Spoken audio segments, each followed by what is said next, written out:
कहानी को पूरा समझने के लिए कहानी के पिछले सभी भागों को ज़रूर देखें। उसका लिंक मैं आप लोगों को डिस्क्रिप्शन बॉक्स में दे दूँगी और साथ में कमेंट बॉक्स में पिन भी कर दूँगी, तो आप वहाँ से भी जाकर देख सकते हैं। अग्निवीर बिस्तर के किनारे बैठा था और ईसा उसके सामने। दोनों के बीच सिर्फ एक सांस जितनी दूरी थी, लेकिन उस दूरी में बरसों का डर भरा हुआ था। कमरे की हल्की पीली रोशनी में ईसा का चेहरा और भी फीका लग रहा था। अग्निवीर ने धीरे से उसकी आंखों में देखा। उसकी नज़र में सख्ती नहीं, इंतजार था। ईसा की उंगलियां आपस में उलझकर मुड़ रही थी, जैसे हर उंगली किसी गलती को छुपाने की कोशिश कर रही हो। अग्निवीर ने बहुत नरम आवाज में कहा, बताओ ईसा, क्या कहना चाहती हो तुम? उसकी आवाज में धैर्य था, लेकिन उस धैर्य में गहराई भी थी, जैसे वो सिर्फ शब्द नहीं, उसके भीतर छुपे दर्द को सुनने को तैयार बैठा हो। ईसा ने उसकी आंखों में देखा और उसी पल उसकी हिम्मत जवाब देने लगी। उसने तुरंत नजरें झुका ली। गला सूख गया, होठ हिले, पर आवाज बाहर नहीं आई। कुछ पल बाद उसने बहुत मुश्किल से कहा, मैं आपको सच बताना चाहती हूँ, लेकिन अगर सच जानकर आप मुझसे नफरत करने लगोगे तो? अग्निवीर की भौहें हल्की सी सिमटी, पर स्वर वही शांत रहा। क्या तुम्हें मुझ पर भरोसा नहीं है? ईसा ने तुरंत अपना सिर उठाया। भरोसा है, आप पर खुद से भी ज़्यादा भरोसा है, लेकिन मैं आपसे झूठ बोलती रही, ये भी एक सच है। कमरे की हवा भारी होने लगी। अग्निवीर धीरे से उठने लगा, जैसे उसे वक्त दे रहा हो। ठीक है, जब तुम्हारा दिल करेगा तब बता देना, कोई ज़बरदस्ती नहीं है। वो मुड़ने ही वाला था कि ईसा ने घबराकर उसका हाथ पकड़ लिया। उसकी पकड़ कांप रही थी। नहीं, आज आज ही बताना है मुझे।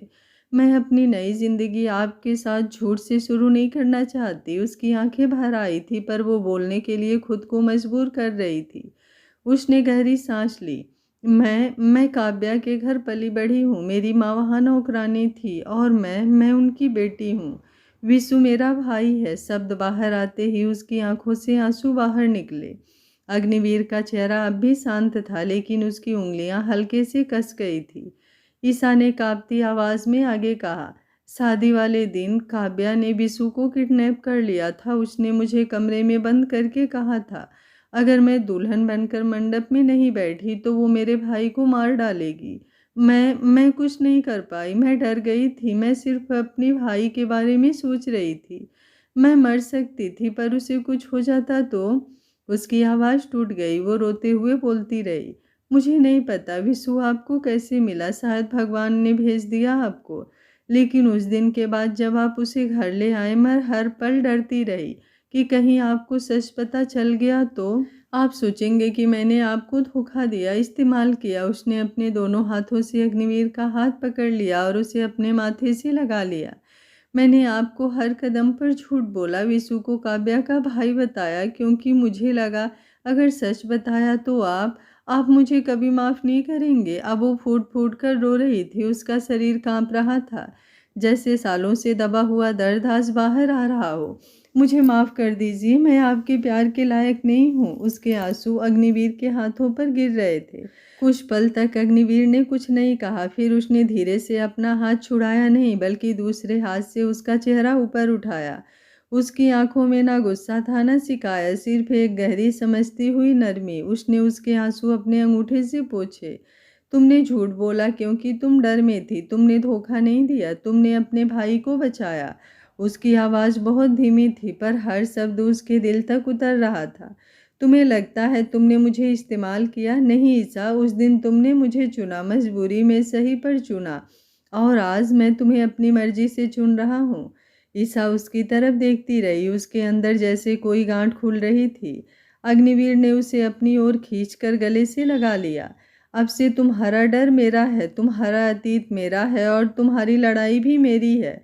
तुम अकेली नहीं हो। उसके शब्दों में वादा नहीं, यकीन था। ईसा उसकी छाती से लगी रोती रही, पर अब वो रोना टूटने का नहीं, हल्का होने का था।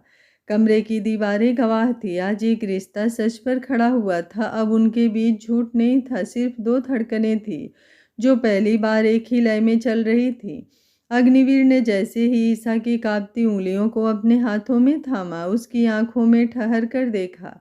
उस नज़र में कोई सवाल नहीं था, कोई शक नहीं, बस गहराई थी, अपनापन था और वही भरोसा था जिसकी डोर पकड़कर ईसा अब तक टूटने से बची हुई थी।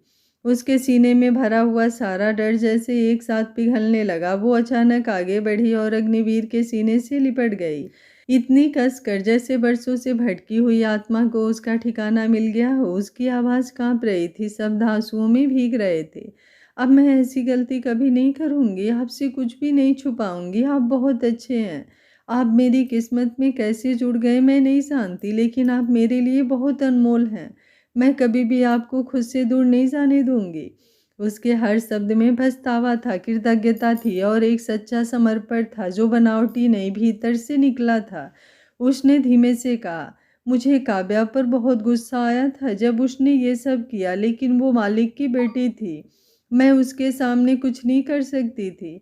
मैं बस डरती रही, हर पल डरती रही, पर आज भगवान का शुक्रिया करती हूँ कि उसी ने मेरी ज़िंदगी में आपको भेजा। शायद भगवान यही चाहते थे कि मैं आपसे जुड़ूं, इसलिए उन्होंने काव्या को इतना कठोर बनाया ताकि मैं आपकी तरह ढकेली जाऊं। अग्निवीर ने उसकी बात पूरी होने तक उसे रोका नहीं, बस उसके सिर पर अपनी ठुड्डी टिकाए उसकी रुलाई को शांत होने दिया। फिर बहुत नरमी से उसका चेहरा ऊपर किया। उसकी आंखों में आंसुओं की चमक थी, पर उनमें एक नई शांति भी थी। वो हल्का सा मुस्कुराया, मैं भी यही सोचता हूँ, वरना काव्या की गलतियों की उसे ऐसी सजा देता कि वो जिंदगी भर नहीं भूलती। लेकिन उसने उसके गालों को अपने हथेलियों में भरते हुए कहा, जो गलती की सजा इतनी प्यारी हो, उसके लिए मैं काव्या की गलतियों की सजा जिंदगी भर भुगतने को तैयार हूँ। ये सुनते ही ईसा की पलकें कांपी, आंसू फिर से छलक आए, पर इस बार वे दर्द के नहीं थे। ये वो नमी थी जो दिल को हल्का करती है। उसने नजरें झुका ली, शर्म से, प्रेम से, उस एहसास से जिसे वो शब्दों में नहीं बांध पा रही थी। अग्निवीर झुका और उसके माथे पर अपने होठों की धीमी स्थिर छाप छोड़ दी। वो स्पर्श वादा था, सुरक्षा थी, स्वीकार था। ईसा का दिल तेजी से धड़कने लगा, उसकी सांसें गहरी हो गई, वो फिर से उसके गले लग गई। कुछ देर तक बस वही सन्नाटा था जिसमें दो धड़कनों की आवाज़ें मिलकर एक लय बना रही थीं। बाहर रात पूरी तरह उतर चुकी थी। कमरे की हल्की पीली रोशनी उनके चेहरे पर एक सुकून भरा रंग बिखेर रही थी। ईसा की पकड़ धीरे धीरे ढीली होने लगी, उसकी सांसों का शोर अब लयबद्ध था। थका हुआ मन, हल्का हुआ दिल, सुरक्षित बाहों का घेरा। नींद ने उसे चुपके से अपने पास बुला लिया था। अग्निवीर ने महसूस किया कि उसका सिर उसके सीने पर भारी हो गया। उसने धीरे से फुसफुसाया, ईसा, पर कोई जवाब नहीं आया। वो हल्का सा मुस्कुराया, सावधानी से उसे अपनी बाहों में उठाया जैसे कोई बेहद कीमती चीज़ संभालता है। उसे बिस्तर पर लिटा दिया, उसके बालों को चेहरे से हटाया, चादर ठीक की, लाइट धीमी की। खुद भी कपड़े बदल कर वापस आया और बिना आवाज़ किए उसके पास लेट गया। उसने उसे फिर से अपनी बाहों में भर लिया। ईसा नींद में भी हल्का सा उसके करीब खिसक गई।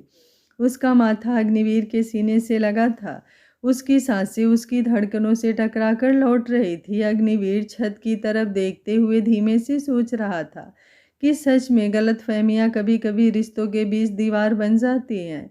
ईसा कभी गलत नहीं थी, बस वो डरी हुई थी, हालात से टूटी हुई थी, और उसकी अपनी नफरत, उसका अपना भ्रम, उसके अपने निष्कर्ष, यही सब उन्हें कितने दिनों तक दूर रखते रहे।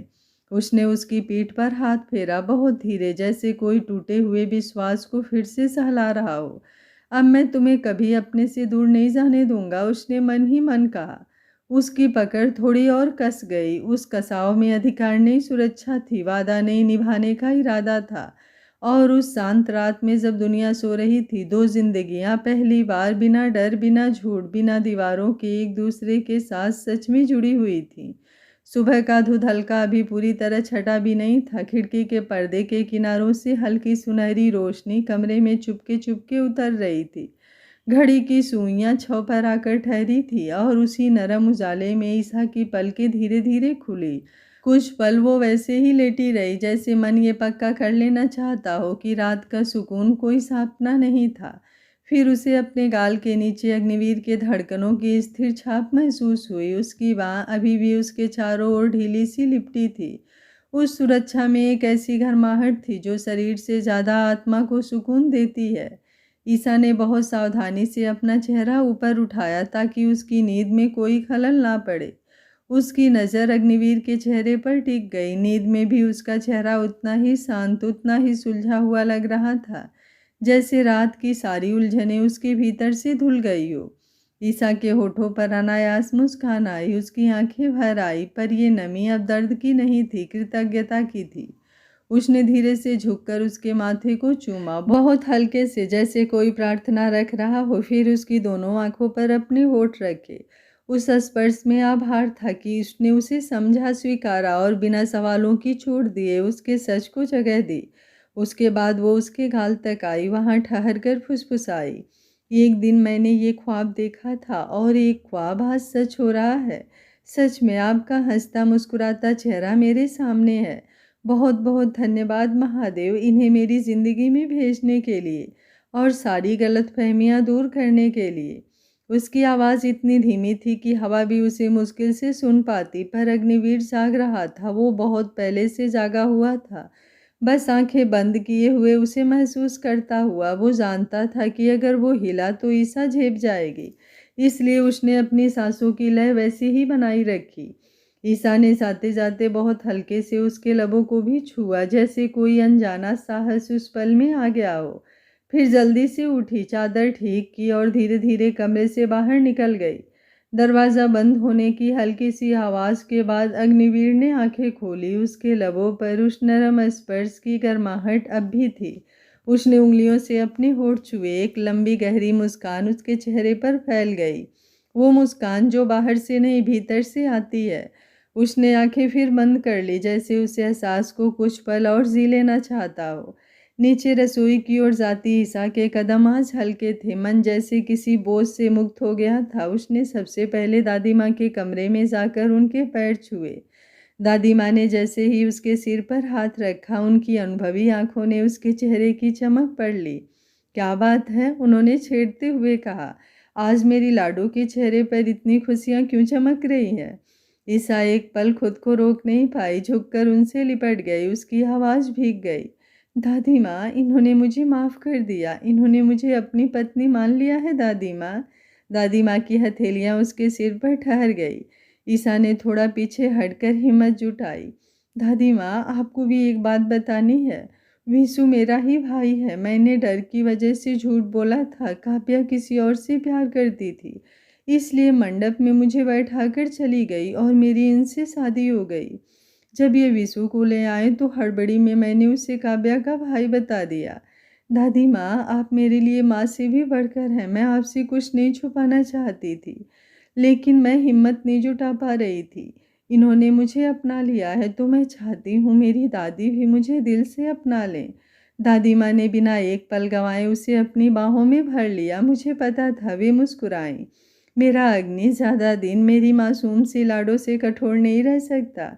मेरी लाडो, तू तो है ही ऐसी, तुझसे कोई दूर रह ही नहीं सकता। मेरा बच्चा दिल का बहुत अच्छा है, बस नाराज इसलिए था कि सच समझ नहीं पा रहा था और तूने उससे झूठ बोला था। और तेरी दादी माँ के लिए तू पहले मेरी लाडो है, झूठ सच सब बाद में। उन्होंने उसके गाल थपथपाए। अब ये सब छोड़, अपने हबी की पसंद का नाश्ता बना, उसे हल्की चीज़ें पसंद है, ज़्यादा ऑयली मत बनाना। ईसा मुस्कुराई, फिर से उनके पैर छुए और रसोई की तरफ बढ़ गई। उधर दादी माँ मंदिर में जाकर दिया जलाने लगी। उनकी आंखें बंद थी, होठों पर प्रार्थना थी, हे भगवान, मेरे पोते और मेरे पोता बहू की ज़िंदगी में खुशियाँ ही खुशियाँ रखना, इनके साथ को ऐसे ही बनाए रखना। घर की सुबह उस दिन कुछ अलग थी, जैसे दीवारें भी मुस्कुरा रही हो, जैसे आंगन की हवा में भी एक नया सुकून घुल गया हो। और एक सुकून में एक रिश्ता जो कल तक संकोच में था, आज खुले मन से सांस ले रहा था। ईसा ने ट्रे में 2 कप चाय रखी, कपों से उठती भाप में इलायची की हल्की खुशबू घुली हुई थी। उसके हाथों में आज घबराहट नहीं, एक मीठी सी लाज थी। दरवाज़ा उसने बहुत धीरे से खोला। कमरे में हल्की रोशनी थी, पर्दे अब भी आधे गिरे हुए थे। अग्निवीर करवट लेकर सोया हुआ दिख रहा था। वो कुछ पल दरवाजे पर ही खड़ी उसे देखती रही, जैसे ये दृश्य अपने दिल में हमेशा के लिए बसा लेना चाहती हो। फिर धीरे धीरे कदम बढ़ाकर बेड के पास आई, ट्रे साइल में टेबल पर रखी और बहुत कोमल आवाज़ में बोली, उठिए, चाय ठंडी हो जाएगी। अग्निवीर ने आंखें खोली और पहली ही नज़र ईसा के चेहरे पर जाकर ठहर गई। सुबह की ताजगी, नहाकर आई हुई सादगी, माथे पर छोटी सी बिंदी, भीगे बालों की हल्की नमी। वो कुछ पल बिना पलक झपकाए उसे देखता रहा, जैसे नींद से नहीं किसी खूबसूरत ख्वाब से जागा हो। आज वो धीमे से मुस्कुराया। आज तो सुबह ने भी तुमसे सीख लिया है कैसे खिलना है। ईसा की पलकें झुक गई, होठों पर शर्मीली मुस्कान आई। वो कुछ कह ही नहीं पाई। अग्निवीर उठकर बैठ गया, उसकी तरफ थोड़ा झुक कर उसके माथे को चूमा। इतनी खूबसूरत अगर लगेगी मेरी बीवी तो मैं अपने दिल को कैसे कंट्रोल कर पाऊंगा। ईसा का चेहरा और लाल हो गया। उसने सिर झुका लिया, बहुत धीमे से बोली, आपको कंट्रोल करने के लिए किसने कहा। मेरे तन मन हर चीज़ पर आपका सबसे ज़्यादा अधिकार है, मुझसे भी ज़्यादा। कहते कहते उसकी आवाज़ कांप गई। अग्निवीर ने तुरंत उसके गाल को उंगलियों से हल्के से छुआ। ऐसा नहीं है, उसकी आवाज़ नरम थी। मैं तुम्हारे साथ कोई ज़बरदस्ती नहीं चाहता। जब तुम इस रिश्ते को आगे बढ़ाना चाहो तभी हम बढ़ेंगे। जिस्म तो प्यार जताने का एक तरीका होता है, पर प्यार दिल से होता है। तुम मेरे पास हो, मेरे साथ हो, मेरे लिए यही सबसे बड़ी खुशी है। ये कहकर उसने फिर से उसके माथे को चूम लिया। ईसा का दिल भर आया। वो एक कदम आगे बढ़ी और उसके गले लग गई। उसके हाथ उसकी पीठ पर ठहर गए। उस आलिंगन में जल्दबाजी नहीं थी, बस अपनापन था। कुछ पल बाद अग्निवीर ने उसका चेहरा अपनी हथेलियों में लिया। उसकी आंखों में शरारत की हल्की चमक आई। अब इतना भी शरीफ नहीं हूँ कि कुछ भी महसूस ना करूँ। ईसा की सांस अटक गई। वो कुछ समझती उससे पहले ही वो बहुत धीरे से, बहुत सहेज कर उसके करीब आया और उसके होठों को लॉक कर दिया। वो स्पर्श कोमल था। ईसा की उंगलियां अनजाने में उसकी शर्ट को पकड़ गई। कुछ पल दुनिया जैसी रुक गई। फिर जब उसकी सांसें तेज होने लगी तो अग्निवीर खुद ही पीछे हट गया। उसके माथे से माथा सटाकर गहरी सांस ली, पर अब उसकी आंखों में मदहोशी छा गई थी और इसी खुमार में वो आगे बढ़कर उसके गले पर अपने होठ रख चुका था। ईसा के शरीर में झंझनाहट दौड़ गई, उसके रोंगटे खड़े हो गए थे। वो उसकी करीबी से पिघलने लगी थी। ईसा की आंखें बंद हो गई। तभी उसने धीमे से कहा, मैंने आपकी पसंद का नाश्ता नीचे बनाया है और दादी माँ हमारा इंतज़ार कर रही होंगी, और विशु भी किसी वक्त रूम में आ सकता है। अग्निवीर अभी उसके गले पर झुका हुआ ही था कि ईसा की बात सुनकर जैसे किसी ने उसे होश में लौटा दिया हो। अग्निवीर हल्का सा हंसा, उसके माथे को चूम कर बोला, आज ऑफिस जाना मुश्किल हो जाता मेरा, और बाथरूम की ओर चला गया। ईसा वहीं खड़ी रह गई। उसके होठों पर अनायास मुस्कान थी। उसने उंगलियों से अपने होठों को छुआ, फिर गर्दन के पास उस जगह को जहां अभी अभी उसका स्पर्श ठहरा था। उसके गाल फिर से लाल हो गए। उसने दोनों हथेलियों में अपना चेहरा छुपा लिया, जैसे खुद से ही शर्मा रही हो। पर उसके दिल में एक गहरी शांति थी। ये रिश्ता अब डर या मजबूरी पर नहीं, भरोसे और कोमल प्रेम पर खड़ा था। और उसी एहसास की गर्माहट उसके पूरे अस्तित्व में धीरे धीरे फैल रही थी। सुबह की धूप खिड़कियों से छनकर डाइनिंग एरिया में फैल रही थी। टेबल पर सादगी भरा लेकिन सलीके से सजाया हुआ नाश्ता रखा हुआ था। हल्का पोहा, टोस्ट, फल और चाय। दादी माँ अपनी चश्मा नाक पर टिकाए अखबार खोले बैठी थी, लेकिन उनकी नज़रें शब्दों से ज़्यादा सामने बैठे इन दोनों पर थी। ईसा प्लेट लगा रही थी और हर बार उसका हाथ अग्निवीर की प्लेट के पास जाता, उसकी उंगलियां हल्का सा कांप जाती। अग्निवीर उसे देखे जा रहा था, जैसे दुनिया का सबसे ज़रूरी काम वही हो। इतना कम तेल डाला है ना, दादी माँ मुस्कुरा कर बोली। मेरे साहबजादे को लाइट खाना ही पसंद है। ईसा ने तुरंत सिर हिलाया, जी दादी माँ। अग्निवीर ने टोस्ट का एक छोटा टुकड़ा उठाया, एक बाइट लिया और बोला, परफेक्ट। बस एक शब्द, लेकिन ईसा के चेहरे पर ऐसे चमक आया जैसे उसे कोई बड़ा इनाम मिल गया हो।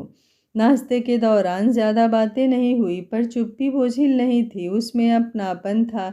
टेबल के नीचे ईसा की चुन्नी का किनारा उसकी उंगलियों में उलझा था और अग्निवीर की नज़रें बार बार उसी पर चली जाती।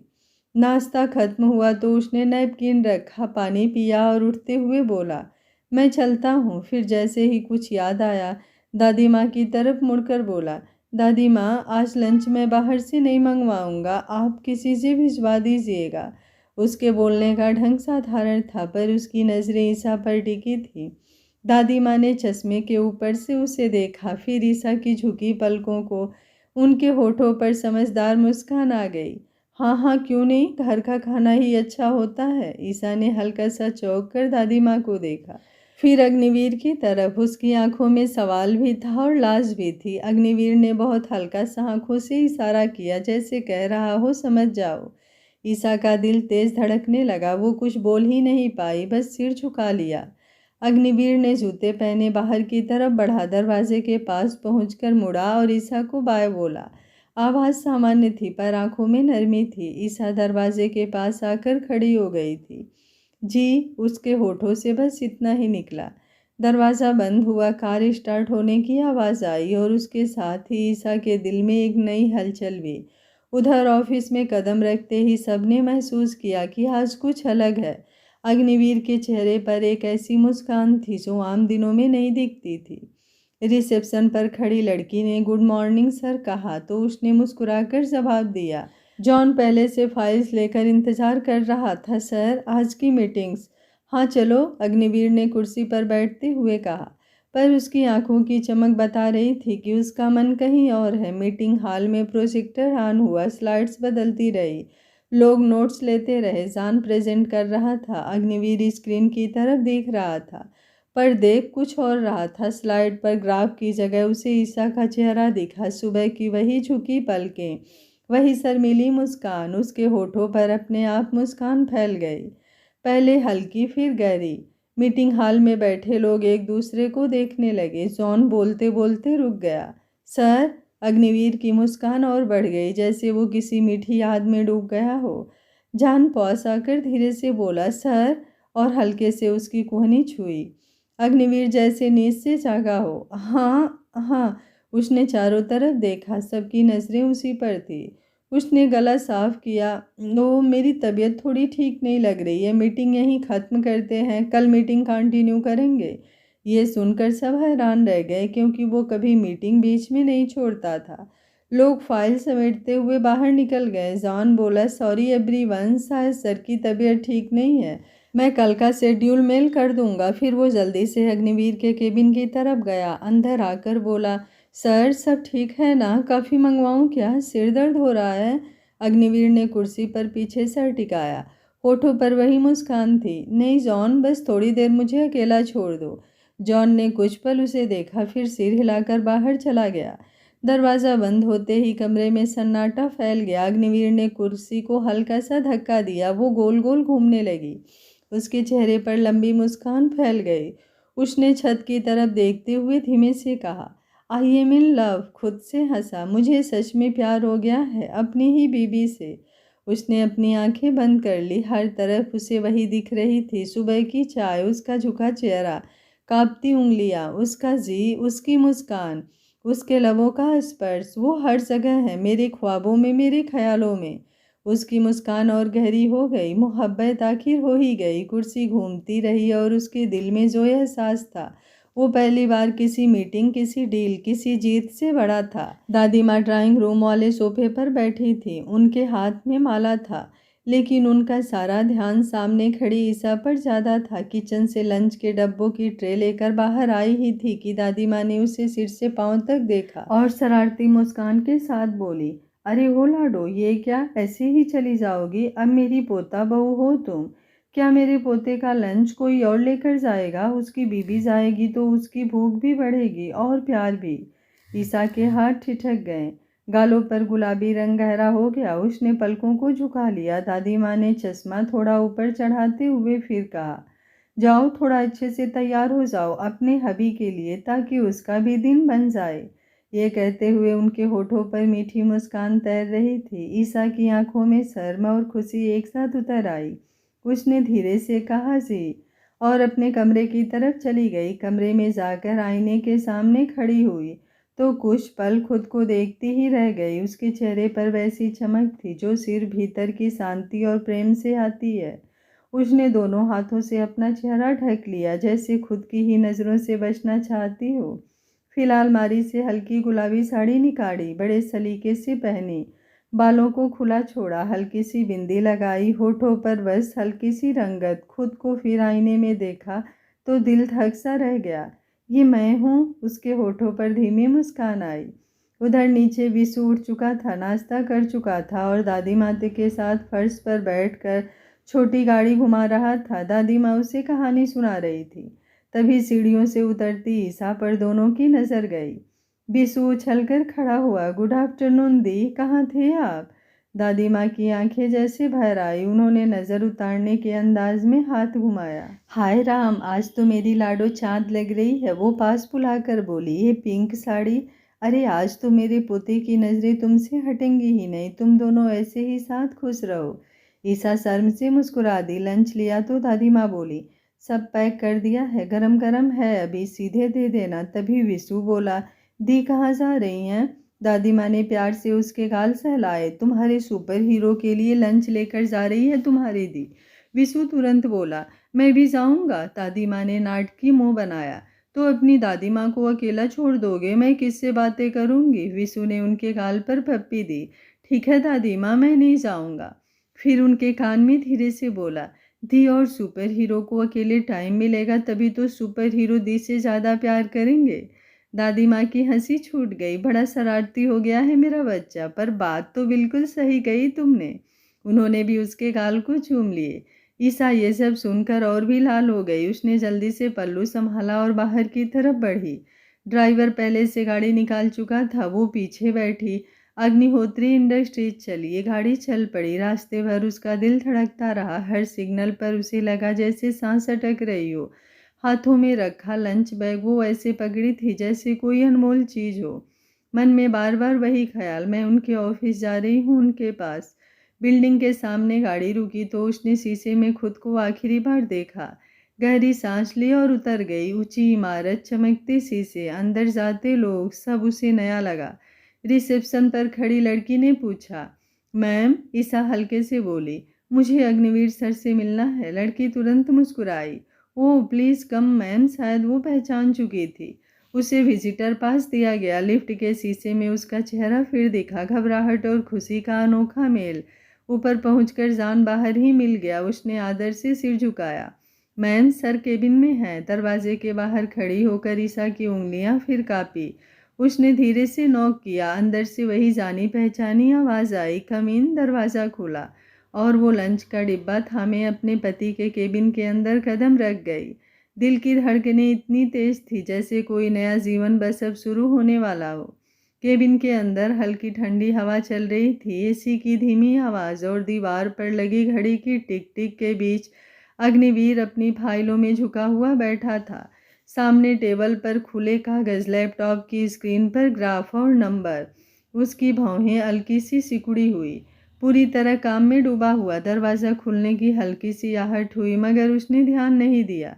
ईसा कुछ पल दरवाजे के पास ही खड़ी उसे देखती रही। उसे इस रूप में देखना, जिम्मेदार, गंभीर, अपने काम में खोया हुआ, उसके दिल में एक अजीब सा गर्व भर रहा था। उसने धीरे से कदम बढ़ाए। लंच का बैग उसके हाथ में था। पायल की बहुत हल्की सी झनकार हुई। वही आवाज़ जो घर में कई बार उसके कानों तक आई थी। अग्निवीर की उंगलियां फाइल के पन्ने पलटते पलटते रुक गई। उसने सिर उठाया। नज़र सामने खड़ी ईसा पर पड़ी और वो सचमुच हड़बड़ाकर खड़ा हो गया। तुम कब आई? शब्द उसके होठों से जल्दी जल्दी निकले, जैसे अचानक किसी सपने को सच खड़ा देख लिया हो। पर अगला ही पल उसकी आवाज़ थम गई। उसकी नज़र ईसा के चेहरे पर टिक गई और वहीं ठहर गई। पिंक साड़ी की कोमल चमक, खुले बालों की लट जो गाल छूती हुई नीचे गिर रही थी, माथे की बिंदी, हाथ में लंच बॉक्स और होठों पर गहरी पिंक कलर की लिपस्टिक, आंखों में हल्की घबराहट के साथ छुपी खुशी। बस वो उसे देखता ही रह गया। जैसे ऑफिस फाइलें, काम सब धुंधला हो गया। वो धीरे धीरे उसकी तरफ बढ़ा। कदम अपने आप चल रहे थे। ईसा का दिल धड़क रहा था। उसने पलकें झुका ली। अग्निवीर उसके बिल्कुल सामने आकर रुक गया। हाथ बढ़ाकर उसके चेहरे पर आई बालों की लटों को बहुत सहेज कर कान के पीछे किया। उसकी उंगलियों का स्पर्श बेहद हल्का था। बहुत सुंदर लग रही हो। उसकी आवाज़ धीमी, भावों से भरी हुई थी। किसी की नज़र ना लगे, वैसे मेरी ही नज़र लग जाएगी। दादी माँ से जाकर नज़र उतरवा लेना। उसकी आंखों में शरारत की हल्की चमक थी। ईसा ने मुस्कुराकर बहुत धीमे से कहा, आपकी नज़र मुझे कभी नहीं लग सकती। उस भरोसे भरे जवाब ने अग्निवीर की मुस्कान और गहरी कर दी। उसने हाथ से सोफे की तरफ इशारा किया, बैठो। ईसा धीरे से सोफे के किनारे बैठ गई, पल्लू ठीक करते हुए, नज़रें अब भी झुकी हुई थी। मैं लंच लगा दूं टेबल पर, उसने संकोच में कहा। अग्निवीर उसके सामने खड़ा उसे देखता रहा, फिर हल्के से बोला, क्यों? मेरे साथ थोड़ा वक्त बिताना नहीं चाहती? घर जाने की जल्दी है? अच्छा नहीं लग रहा तुम्हें मेरे साथ? उसकी आवाज़ में नकली उदासी थी, जैसे छेड़ रहा हो, पर शब्द सुनते ही ईसा का दिल धक सा रह गया। वो तुरंत उठी, 2 कदम बढ़कर उसके सामने आ गई और उसने झट से अपना हाथ उसके होठों पर रख दिया। ऐसा मत कहिए, उसकी आंखें भर आई। आपके साथ रहना मेरे लिए सबसे अच्छी जगह है। उसके हाथ कांप रहे थे। अग्निवीर ने तुरंत उसका हाथ थाम लिया, उसे अपने हाथों में लेकर नीचे किया। अरे मैं तो बस छेड़ रहा था, उसने नरमी से कहा। इतना घबरा क्यों जाती हो? कहानी अपने अंत की तरफ बढ़ रही है। आज का पार्ट आप लोगों को कैसा लगा? कमेंट बॉक्स में अपनी राय ज़रूर दीजिएगा। मुझे आप लोगों के कमेंट का इंतज़ार रहेगा। Thank you for watching. मिलते हैं कहानी के अगले भाग में। तब तक स्वस्थ रहिए, मस्त रहिए, अपना ख्याल रखते रहिए।